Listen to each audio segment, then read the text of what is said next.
adopted my friend's baby and raised her. Then she asked her bio dad to walk her down the aisle, and I found out my wife was having an affair with him, and my daughter knew about it. Hi guys. So, recently I found out that my wife had been cheating on me, and my adoptive daughter had known about it for the past couple of years, and both of them had betrayed me. My soon-to-be ex-wife Taylor, 57F, and I, 58 meters, have been together for almost 30 years and married for 25. After having met in our college days, we also adopted a daughter together a few years after our marriage. Emily, 22F. Taylor and I had been trying to get pregnant for quite some time, but we're struggling with fertility issues, so when one of our common friends approached us to ask if we would be willing to adopt his kid, we agreed. This friend, Jackson, 58 meters, was someone we had met when we were in college, and back then, he was your typical trust fund frat boy. After graduation, we didn't exactly stay in touch, but would occasionally meet on the birthdays of our other friends. And then one year, he reached out to us out of the blue and told us that he had heard from a couple of people that we had been struggling with infertility, and it was none of his business, but he thought he had the perfect solution to both our problems. He told me that he had accidentally gotten one of his girlfriends pregnant, and neither of them wanted to keep the baby.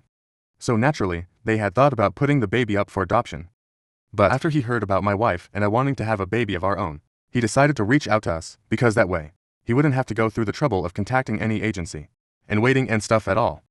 By then, it had been slightly over a year that Taylor and I had been trying to get pregnant and hadn't had any luck, and also, after discussing it with her, we decided to go ahead with the adoption because it was the best option for all of us.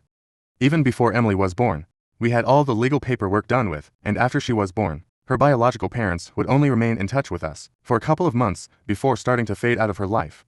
It was an open adoption, and we had to reassure them that they were free to visit or of contact with Emily if they wanted to, but they only bothered to visit her for a couple of months after she was born, and then they broke up, so they stopped coming over, and we were fine with it. Emily's biological mother moved away and never reached out to us again, and we went back to having minimal contact with Jackson until Emily turned 3 years old, and after that even Jackson had no contact with us anymore. To be fair, after that, he didn't have any contact with anybody, and it was like he totally disappeared. From what I had heard, his father had suffered some serious losses in business and had to sell their company and a lot more, so even they had to relocate because they couldn't start a fresh year. For almost 13 years, we did not hear from Jackson, but he reached out to us a couple of weeks before Emily's 16th birthday. That was 6 years back, and I remembered he had sent us an email telling us that he was finally back in town and was starting a new restaurant of his own, and that he wanted to meet us and Emily. I was a bit skeptical about it because honestly, this guy had not been in touch with us for the past 13 years, and now all of a sudden, he wanted to reconnect with us and our daughter. It was a bit too sudden. He hadn't even told us what he had been up to in the past decade, just that he was back and he wanted to meet us. So I was unsure of whether we should give him a chance or not. But after speaking to Taylor, we decided to meet him without Emily first. When we met for the first time after all those years, he finally told us what he had been up to, and it was actually quite sad. Before his dad's company started failing, he had been a total brat, and I suppose most of you guys are aware of how stereotypical rich trust fund kids usually behave. While the rest of us had started working after graduating from college, he was still not really serious about life and was living in easy mode, partying every weekend and hooking up with every other girl. He did have a position in his dad's company, but it was only a nominal one, and it was not like he actually had to do any work for it, so things were pretty simple for him. However, after they moved away, he had to start afresh and actually start taking things seriously. So he had to start applying for jobs. Unfortunately, since neither his grades were any good, nor did he have any experience in the real world, it was very difficult for him to find anything that he wanted to do. His parents were also struggling to cope with the loss of everything that they had known and would constantly be fighting with each other at home. It was with great difficulty that his family had managed to get one of their relatives to help them out and let them stay with them, and his father had started working under his uncle, continuing the legacy of their family business, which he had left earlier. His dad didn't like it one bit, since he didn't like taking orders from anyone, which is why he hadn't joined the family business in the first place. But he had to be thankful to his brother for allowing him a place in their home and business, so all the bitterness and frustration inside him, he would take it out on his wife and his son. Within a year, it became absolutely impossible for him to continue living with his family, and he decided to take a low-paying clerical job, so he would have some money of his own and would be able to move out. Unfortunately, moving out was not the upgrade that he thought it was, because with the money that he had, he could only afford to live in a tiny, little apartment with a bunch of roommates. He just kept thinking about his life, and how humiliating it was for him to be living like this right now, and that pushed him into depression. He tried to keep in touch with his family, but he was so bitter about everything that eventually he decided to go no contact with them. Things just kept getting worse for him mentally. And after a few years, he started developing alcohol, and eventually, that led to drugs. During that time, he kept getting fired and jumped from one job to another, but made sure that he had enough money to pay for his addictions.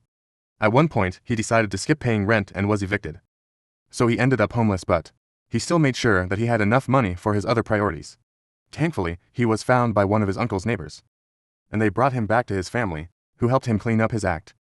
They had him sent to rehab and stuff, and he had been clean for 2 years by the time he finally came back here. His uncle had put him in touch with a few investors, and he had some savings of his own as well, so he came back here with an intention to be better this time around.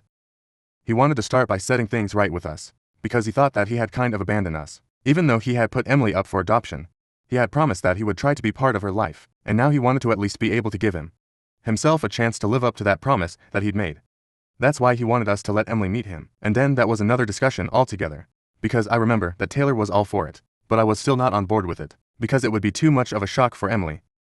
She knew that she was adopted, but I didn't want to push her into a weird situation by introducing her biological father into her life, after she hadn't known him even in the slightest for all those years that he had been missing. So my wife and I decided that we were going to ask her, and only then would we go ahead with reintroducing Jackson into her life again.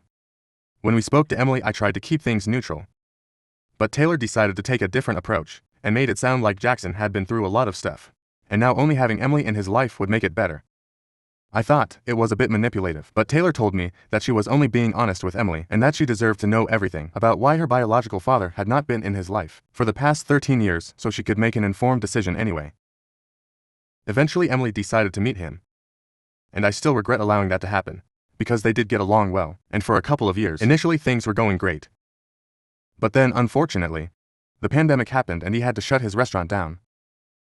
It was incredibly sad because that restaurant was supposed to be his dad's way to get back on top, since they had been throwing around the idea of running the restaurant together as partners, and with his father's business expertise, they would be able to get back to their former life once again, and wouldn't have to rely on his uncle anymore. Even after the pandemic, he wasn't exactly able to get things back on track with his restaurant, and that's when he started hitting the bottles around 3 years ago. Personally, I feel like he just stopped putting in effort, because he had been quite depressed during the pandemic and had been struggling with money, but refused to take any help from us. And after the restrictions were lifted, it was like he had lost the will to do anything at all and just kept drinking all day. Whatever little money he made from the restaurant, it was enough to just keep him going and pay for his living expenses, but that was about it. We tried to help him through it, but I don't think he was interested in getting any help. He just wanted to keep drinking, and I started to think of him as a very deadbeat kind of person, because even though he had friends willing to help him in the support of his family, it was like he had given up on himself, and you can't do anything with people like that. On top of that, it was even more annoying for me that Taylor and Emily constantly kept pitying him, as if he was not about who had given up anyway. I couldn't exactly say anything about it, because Jackson was already going through so much. I didn't want to be cruel. Taylor and Emily kept in touch with him, and occasionally, Taylor would even help him out with money, since in recent years, it had become very apparent that he was struggling, as he had to move to a really small apartment as well. Emily also took care of him, and we visited him occasionally, since he was never in a condition to come visit us. I thought we could do without these visits as well, since it was all quite depressing, but they thought that it would be quite heartless of us to do so. So it was obvious that we had wildly differing opinions on the entire situation. This was how it had been for the past couple of years. And then, recently earlier this year, Emily got engaged to her high school sweetheart, and it brought all of us together. We were all equally excited for it, but things kind of went sour for me when at the engagement party, Emily decided to publicly ask my wife and her biological father to walk her down the aisle. Obviously Taylor and Jackson were overjoyed, but most people just noticed me being completely thrown off by this decision, since I've been totally blindsided. I knew that she had a soft spot for Jackson, because he had been through a lot in his life, but ultimately I was her father. I was the person who had actually raised her, and I had assumed that I would be the one to walk her down the aisle. It had always been a dream of mine.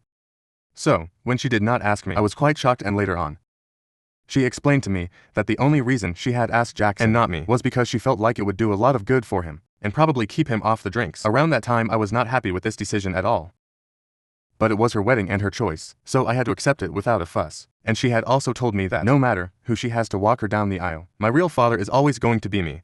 So, it didn't matter, but the thing is, it did matter, and it kept eating away at me for the past couple of months because I just kept trying to figure out what I had done wrong. And then I coincidentally found out about a couple of days ago, when I had come back home early from a business trip. To surprise Taylor, I was supposed to be gone for 3 days. But I came back home on the evening of the second day, and made sure that I was as silent as possible, with the house keys and stuff, and tiptoed to Taylor's room to surprise her. But then I heard Emily's voice in the room, and they were talking about me, so I couldn't help but eavesdrop on them. And I'm very glad that I did, because otherwise, I don't think I would have ever been able to figure out what exactly had been going on, and by the time that I did, it would have been too late. They were talking about the wedding obviously, and Taylor was telling Emily that she was glad that she had made the right choice by choosing her real family to walk her down the aisle, and was congratulating her. I was very confused as to what that comment meant, but then I figured it out soon enough. Since the rest of the conversation was just Emily telling her mother that she wasn't happy about lying to me for the past 3 years, but they had put her in a very difficult position, and that's why she had to do this. I eavesdropped on their conversation for about 10 minutes, and I was able to figure out that Taylor had been cheating on me with Jackson for the past 4 years, and for the past 3 years, Emily had known about it after she had caught them together at some point, but the two of them had teamed up. And in order to prevent Emily from telling me, they had been bribing her with a promise of funding her business. No questions asked. I had always promised Emily that I would pay for her college education and her wedding, but after that, she was on her own, since her mother and I also needed to save for our retirement. We would definitely invest at some point, but she had to get her business started on her own. That was the deal. Taylor knew about it and was on board with it. So the plan was that Emily would work for other companies and get experience, and once she had enough capital and a business model, she would start approaching investors and get started with her business. She had always wanted to do something related to fashion, so that was the way she was going. And in the past couple of months, she had mentioned several times that she planned on starting her business after her honeymoon. I was kinda worried about where she was going to get that kind of money from, because she had only been working for 1 year, and I didn't think that was long enough to have either experience or money, but after overhearing that conversation, I figured that it was probably Taylor who was going to help her out in the future. From what I know, after the honeymoon, Taylor is going to invest in the business that Emily is starting off on, and that's what they had been discussing for the most part. I still have no idea what part Jackson has to play in all of this, because from what I know, he's a deadbeat guy and does not have any money of his own. I guess the fact that he is like that is pathetic enough for Emily to keep their secret. But after I overheard the conversation, I was devastated and I just tiptoed back out of the house and into my car so I could drive away. I was a mess after that because I had no idea how to deal with this, or even process any of this, and I just kept driving for a while until I got to a hotel. Once I was there, I did something very impulsive, and I started calling up all the wedding vendors whom I was supposed to pay. The wedding is 3 months away, and I had to start securing the deposits for the decor, florists and a couple of other vendors. The groom's family and I were splitting the cost of the venue and catering, and according to the contract, we couldn't get that money back, but before I made any other payments, I decided to cancel their deals altogether, because I was pulling out all the finances from the wedding. Since it was quite obvious that Taylor had been promising to fund Emily's dreams, she could fund this one as well. After speaking to the vendors and telling them that they need not contact me for the money because I was out, I decided to put up a post, because I felt like this was something that everybody needed to know. I typed out a really long post with the details of everything that I had just found out, and spoke about how betrayed I've been feeling. Not just by my wife and my daughter, but also by Jackson, who I had thought of as a friend. All 3 of them had broken my heart, especially Taylor and most of all Emily. And now I didn't want anything to do with them anymore, because it was very obvious to me that this was never my family. The real family was Taylor, Jackson, and Emily. It didn't matter that I had raised her. Her loyalties were elsewhere. I ended up breaking down while posting it, and because I knew that the post would create quite a stir on social media, I decided to immediately put my phone on silent and try and just go to sleep so I wouldn't have to think about any of this. Unfortunately, when I woke up in the middle of the night, it wasn't like waking up from a nightmare, because it was all still very much real, and was actually happening to me. When I checked my phone after I woke up, almost 3 hours after I posted, I saw that several people from the family had commented on the post and told me to be strong, and I really appreciated that. I also noticed that Taylor and Emily had been calling me nonstop after the post, messaging me to call them back, and that they were really sorry that I had to find out this way. They wanted me to just come back to them and speak to them, so they would be able to explain themselves, because they felt like they owed it to me, and they did, but I was in no mood to speak to them or interact with them in any way whatsoever, so they could keep blowing up my phone. I wasn't gonna respond after I had checked my phone. I realized that I hadn't received any word from Jackson, probably because he had nothing to say. And that was fair enough, because we were just friends. He didn't know me anything as much as my family did. But then things got worse the next day, when I woke up around noon and noticed that Taylor had stopped calling me. But Emily was still trying to get in touch with me, and she wasn't apologizing and telling me to come back home in her messages anymore. She was telling me that I had ruined everything for her. I didn't understand what that meant until she sent me a message saying that her fiancé had decided to call off the wedding after confronting her about the post. Since he had read it and realized that Emily had been covering up for her mother's affair for the past 3 years, just so she could fund her business in the future. He thought that it was greedy and unethical, and he was disgusted by her, which I don't really blame him for. On top of that, it had been made worse by the fact that she had even chosen Jackson and her mother to walk her down the aisle on the day of her wedding, and now he finally understood why. Since she wanted her mother and couldn't care less about me. Even though Jackson hadn't been the one to raise her. I had mentioned it earlier. Her fiancé was her high school sweetheart, and had known our family for a really long time.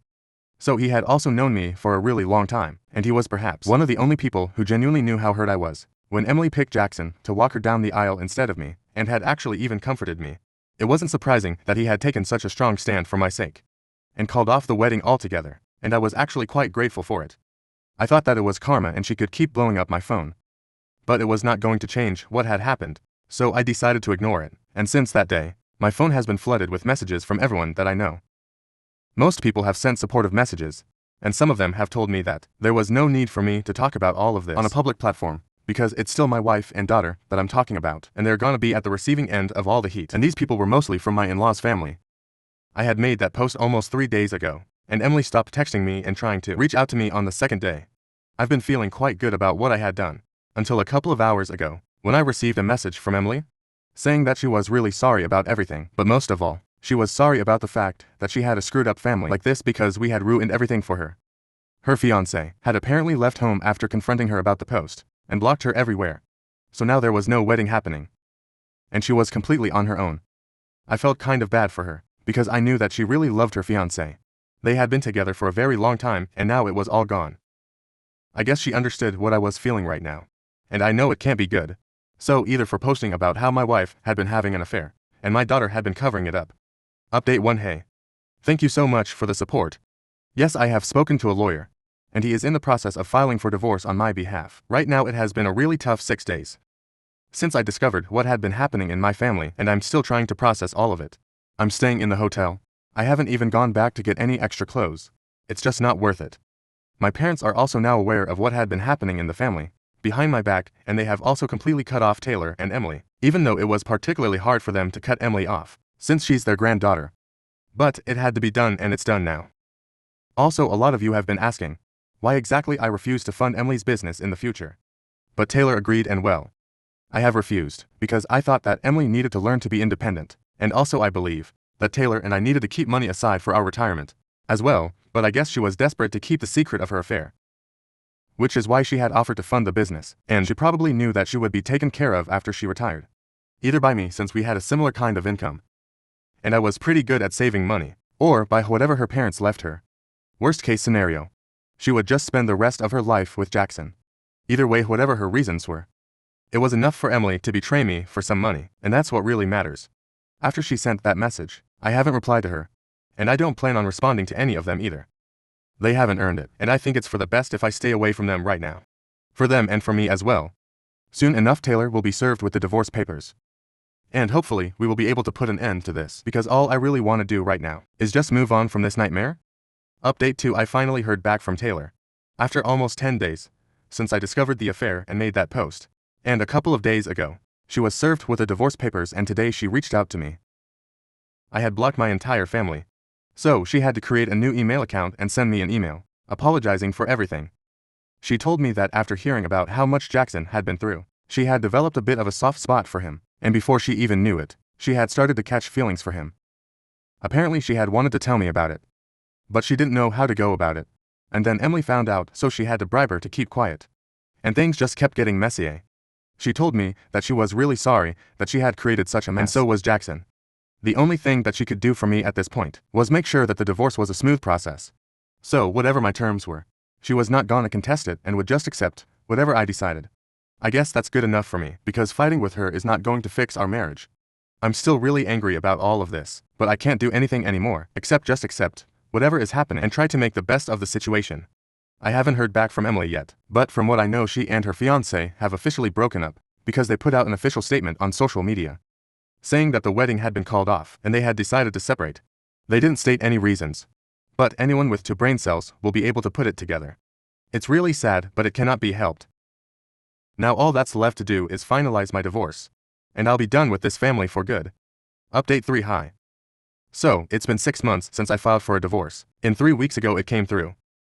I got to keep the house and both our cars, and honestly, those were my only two demands. No alimony and no settlement. For Taylor, the only money she received was whatever she had been contributing to our joint savings, and that was it. We shut down that account and ended our marriage. There has been very minimal interaction ever since we filed for a divorce, and mostly through our lawyers. And now even that has come to an end. I'm actually relieved, since now I can finally try and move on in a real way. I've heard from a couple of people that she has moved in with Jackson and they have sold the restaurant, so I guess they're planning on going back to Jackson's family. Good for them. I think it'll be for the best if they leave. Emily and I have also not been in touch for the past couple of months, ever since her wedding got cancelled.